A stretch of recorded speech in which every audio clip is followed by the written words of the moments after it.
Jacques Saint-Germain arrived in New Orleans in the early 1900s. He was a wealthy man of refined taste who enjoyed more of the finer things in life. Some say that wasn't all he had a taste for. Charming, cultured, and a mysterious figure, he later rose to prominence in the city with his lavish parties and fortune he didn't mind showing off. Grand palace balls filled with New Orleans high society. The most expensive wines and foods decorate the Count's table as he sat at the head of the massive table, watching his guests partake in the festivities. As time went on, people started to whisper. They never saw Jacques eat at any of the numerous parties he threw. He just sat there watching his guests feast as he sipped dark red wine from his grail, or what the guests thought was wine. And he didn't seem to age to them. One woman recounts he kissed her hand, and he felt as cold as ice. Fog would fill Bourbon Street as he went for his midnight strolls. One late night, a woman ran out of Jacques' residence onto the balcony, screaming, "He's a vampire! He's a vampire!"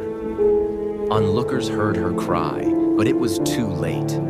She flung herself from the balcony in a desperate attempt to escape, falling to her death. After this incident, Jacques Saint-Germain mysteriously vanished.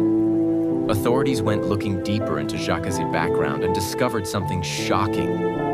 He bared a striking resemblance to the historical Count Saint-Germain. But this couldn't be.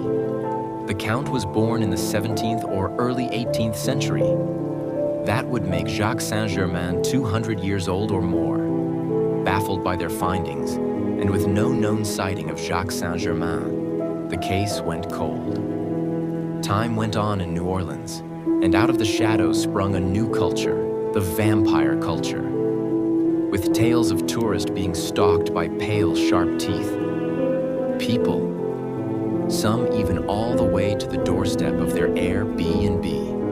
Once crossing the threshold of their doorstep, they would turn to see the person had vanished in the mist of the night.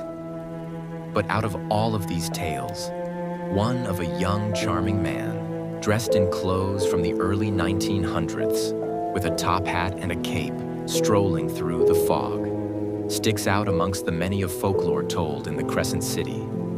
Maybe Jacques Saint-Germain has come back for a bite of Creole cuisine.